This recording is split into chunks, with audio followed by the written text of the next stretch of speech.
Good afternoon and welcome to The Ringer presented by Blue Ring Sports. I am your host, Matt Essex, and thanks for joining me this afternoon. Let's get to today's headlines. In Monday Night Football, the Lions took down the Giants 24-10. Matthew Stafford had 122 yards passing and 2 touchdowns. Eli Manning had a touchdown and a pick to go along with his 239 yards. The Giants' offensive line could not keep Eli up all afternoon and all evening, as the Lions won that game 24-10. Lions home Sunday against the Falcons in a matchup of two 2-0 teams vying for the playoffs for the second consecutive year. Giants travel down I-95 to take on division rival Philadelphia. You can catch that game Sunday at 1. The Miami Dolphins have suspended linebacker Lawrence Timmons indefinitely after going AWOL Saturday night before the Dolphins game against the Chargers. Timmons was later found at LAX and is said to be dealing with a personal matter. The Dolphins would not comment any further at this time. Kevin Durant is apologizing for a tweet criticizing his former team, the Oklahoma City Thunder, and their coach, Billy Donovan, saying it was just him and reigning MVP Russell Westbrook that made up that team. Durant has since called those tweets idiotic and childish and says that he regrets his actions. In wildcard action tonight in Major League Baseball, the Minnesota Twins take on the New York Yankees at 7 o'clock, a game you can see live on ESPN, followed by the Angels hosting the Cleveland Indians. Angels 1.5 games back of Minnesota entering play tonight. Game you can also see on ESPN. Mariners are the last best hope behind the Angels. They host Texas at 10:10 p.m. So today I want to talk a little bit about college football and pro football, and specifically about the enthusiasm for each fan base and the product that you get on the field for each. Let's start a little bit with pro football. It's the most popular sport in the country by a mile, but the second most popular sport is college football. It's not baseball, it's not basketball, not hockey. It's college football. And so you can take a look at the two. And while the NFL has the Super Bowl kickoff week and, you have pros playing, the enthusiasm level I see between the two is a lot different. And so let's start with pro football. I was at the Redskins-Bengals game a couple of weeks ago for preseason. Shout out to my Uncle Ron for those tickets. Thanks so much. And a guy sitting next to me was cheering for the Redskins. Loves his team, decked out in Redskins gear. Happy to be there, happy to cheer on his team, even though it's a preseason game. And a guy behind him starts shushing him. And the way I always heard it, at least growing up, talking to my mom, it was, if you want to go and yell, go to the stadium, don't do it here. And that's true of any sporting event. You're there to cheer on your team. It's a live, open atmosphere, and you're there to enjoy it. This isn't like, you're screaming bloody murder at home. And so the guy sat down and remained quiet for the rest of the game. And it got me thinking. It was way different from the college games I've been to. Now, I've been to college games as an undergrad at the University of Maryland at Capital One Field at Maryland Stadium. And I've been to college games as a grad student at USC at the LA Memorial Coliseum. Now, both instances, you don't have fans sitting down at all. Now, you might have some people that are in special seats and all that pay like a couple $100 for these seats. They're sitting down or in box seats, something like that. But the rest of the fan bases are standing the entire time, maybe take a little break for halftime, and cheering on their teams. They're screaming, they're waving pom-poms in the air, they're waving towels. It's a much better atmosphere. And so the enthusiasm, at least to me, seems to be on a higher level with college football. If you compare what happened this weekend at the Rams game versus an LSU Tiger game at Tiger Stadium in Baton Rouge. You've got 90,000 people showing up on a Saturday afternoon to cheer on LSU, and it's loud from the get-go to the time the game ends. And so you see the Rams game or the Redskins game, Ravens game, whatever your team is, where you don't have that anymore. You don't have the old RFK stadium style Redskins football where, fans are jumping up and down and cheering and rocking the stands and the players on the sideline can hear it, and home field advantage. Now, granted, at the Seahawks stadium, they have a little bit of a home field advantage. But that's more in part due to acoustics. Sitting here right now, I have a pair of headphones on. If I listen to a song with headphones on, it's going to be louder than if I listen to that same song on the same volume with just my computer's speakerphone. And so that's partly why that stadium was built that way, because it's sort of like having headphones on and you can't hear as loud, so it masks, the amount of people that are there.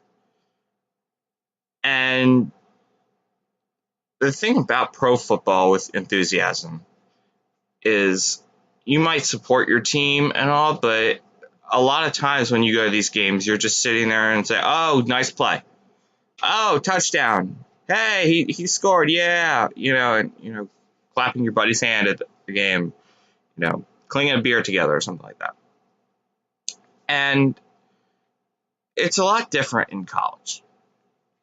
I see, people cheering for first downs, people cheering for a great catch, people cheering for pretty much anything. If a guy runs streaking down the field, there's a guy cheering for that.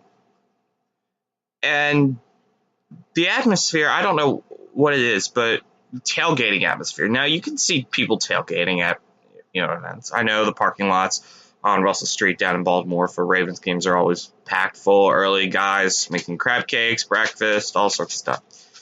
But if you ever go to a college tailgate, usually people are there the night before, especially if it's a road game.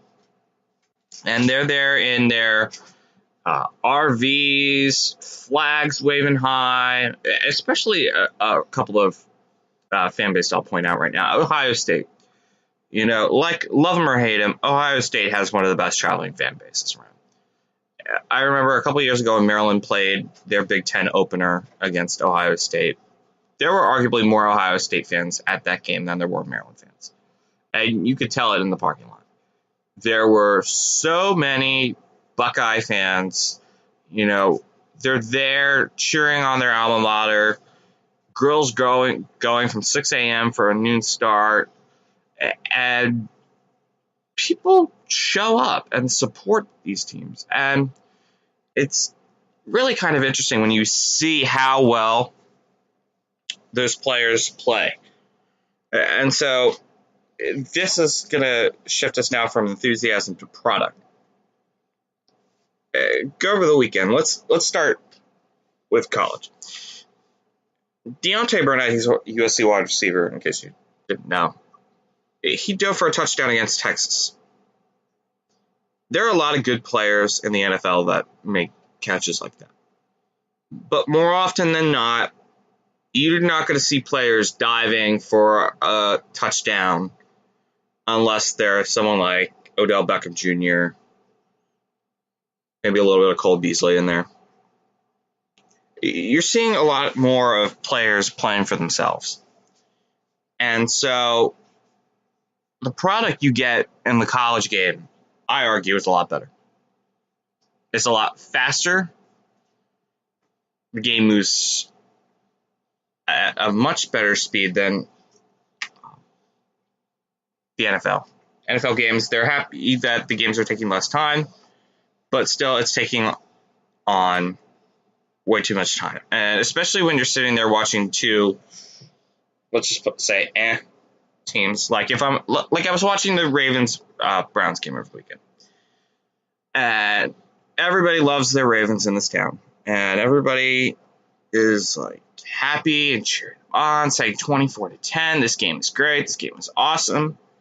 But at the same time, Sean Kaiser is throwing 3 interceptions. And it's looking a lot like the USC Notre Dame game I went to last year, where he threw a couple of picks, including a pick 6 against USC. And the game is just, it's not as interesting as that USC Texas game the night before. And not many games are going to be. But then when you have, let's take another game, the Panthers-Bills game from the other day. 9-3. Now, to put that in perspective for you, the Blue Jays were playing the Twins in Minnesota the other day. The Twins scored 13 runs. The Minnesota Twins scored more runs than the Panthers and Bills combined. I don't want to watch that game. I don't want to see, Cam Newton and all his talents give me a 9-3 score. Yes, Greg Olsen got hurt. Yes, that team doesn't have, the best wide receiving core or the best running back tandem. But you still got Kelvin Benjamin. You still got, Jonathan Stewart. You still got players. And you got Cam Newton. There is no reason a score in the NFL should be 9-3. Because I can guarantee you right now the Bills' defense is not that good. Bills' defense is not so good that it's going to hold you to 9 points. You're just not good enough to score over 9 points. So, and I mean, playing devil's advocate here, there were some bad college games. Iowa and North Texas. I know Fox Sports analyst Colin Coward loves to break on Iowa, and so do I. Playing North Texas, trailing North Texas for a good portion of that game. And then there's other games like Northern Arizona against Arizona. I don't want to watch that game. I love college football. Every Saturday morning, up at 9, watching game day, noon game, 3:30 game, 7, 7:30, 8 games, 10 o'clock games, 10:30 games. Going to a school that is in the Pac-12. I love the late games. But I don't want to watch Northern Arizona. I don't want to watch Iowa and North Texas. And there's a lot of, pump coming out of Iowa City this week about the Penn State game.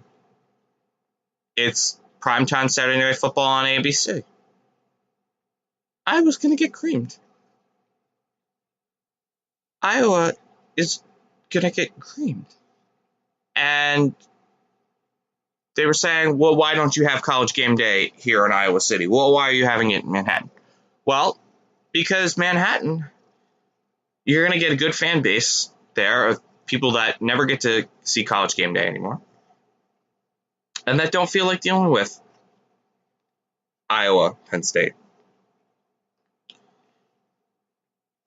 Now, granted, there are some interesting games like the Liberty-Baylor game where Liberty upsets Baylor, but Baylor's awful. Baylor lost to Liberty. Baylor lost to UT San Antonio. So instead of that being, they got upset. Baylor's just not a good team. And, coming off their scandal-ridden offseason, that saw their university president fired, that saw their football coach fired, it's going to take some time for Baylor football to get back to where it was. But in the meantime, some of these games just aren't living up to the quality that they should be. So I want to know what you all think. Leave some comments under the broadcast post on Blue Ring Sports webpage. And let me know what you all think. So that's going to do it for this edition of The Ringer. Thanks for joining me this afternoon. And remember, even when we're not on, Blue Ring Sports always is. Read the latest on blueringsports.wordpress.com and catch another episode tomorrow. We'll be on at a special time, 12 p.m. Eastern, 9 a.m. Pacific. Thanks so much for joining me, and you all have a wonderful day now.